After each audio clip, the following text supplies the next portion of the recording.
Okay, so today we want to look at the USDA soil survey. So I'll just type that up here, find it.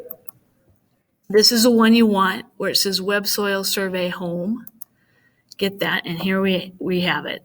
So the Web Soil Survey is a compilation of all the different soil types in the United States linked to maps. It used to be bound in a giant book, and now it's all online. And so we can find a parcel of land and find all sorts of information about it. Its usefulness for different kinds of operations, whether they be farming or wildlife habitat or construction. Lots and lots of information in here. So I'm going to press the tab, and let's just say that I want to look at the different kinds of soils that happen to be in the farm field the FFA takes care of, okay, which is just south of the high school across the highway. So the first thing I need to do is I need to create what's called an area of interest.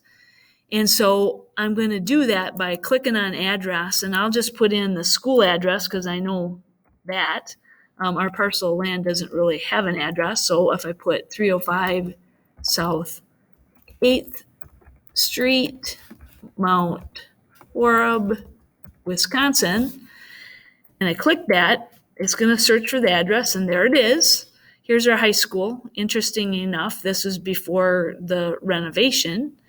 But here you can see the whole high school. And if there's a little hand up here, I can press on that, which then I can scoot the map up so I can get toward our farm field. So there's Highway 18 151, and right here is the field that we work. Okay, so what I'm going to do is I'm going to create an area of interest by clicking on this little AOI button up here and just drawing a line around the field. And now I could be a lot more careful than I am right now, but then I double click and let go. And now I've created an area of interest. And I can now find things about this parcel of land. So if I go, one thing I can do is find the kinds of soil here that we have. And so here is the soil map for our farm field. Okay, filling in there. These little abbreviations correspond, here's the little abbreviations here on the side, to different kinds of soils. And you can see we have like almost 24 acres, and 54% of it, or 12 acres, is Dodgeville silt loam. And then this is Edmond silt loam. And we can click on the kind of soil and actually find things out about the soil. It's different. Here's its soil profile, what's in each of the different horizons. It tells you the kinds of slope down here. We talked about land capability classes. Here we go. We have these land capability classifications. Here it is 2E. Okay. So is there any hydric soil? Nope. Okay. So that's not a wetland. So we can find things out about the soil in general. We can also go to the Soil Data Explorer, and over here on the left-hand side is all kinds of things that you might do with this soil. So I can create maps and find out more information. So I'm a farmer. I'm going to look up vegetative productivity, and there's this whole giant list of different things that I can look at. Anything from whether it's good for growing wine. I'm just going to look at plain old crops like corn and soybeans. And so I put the corn and soybeans in there, and I want to view the rating. Oops. It says it's not going to give me one for that. All right. Well, let me see if we can find why that is. That would be kind of a weird thing. Yields of non-irrigated crops. that should be something I can get. So we'll try that. There we go. That's what I meant to put on. And so it tells me down here different kinds of ratings, how many acres, and it'll tell me about the estimated yields that I can get for different kinds of crops with this. So what this means is this happens to be yields of non-irrigated alfalfa in tons. And so it'll tell me on the Dodgeville silt loam, I'll get 4.5 tons.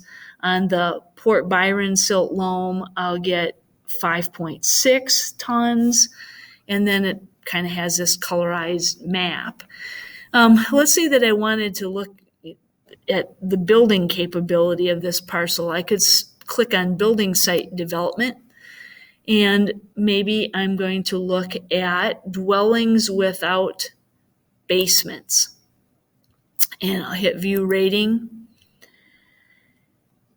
And there you go. The red kind of means that's bad. And if you've ever been out there, this is a pretty rocky piece of property.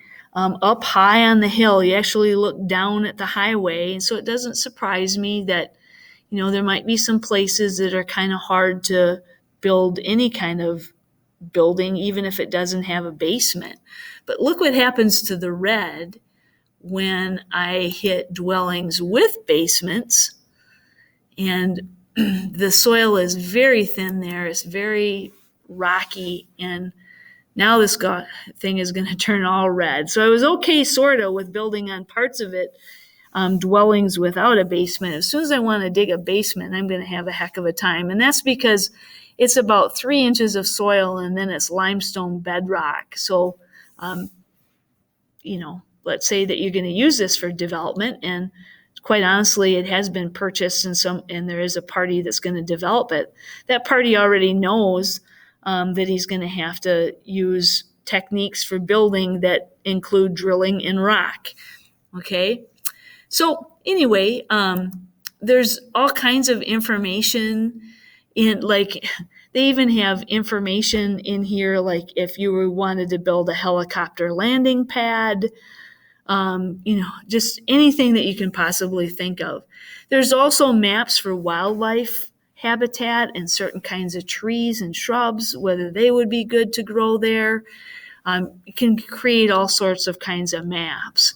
And so people that use this information are people that obviously have something to do with land. Crop farmers, they're building a highway, they would use that, other kinds of construction, wildlife habitat, parks and recreation people. I mean, just anybody that has an interest in doing something with the soil of a particular area would actually use the soil survey.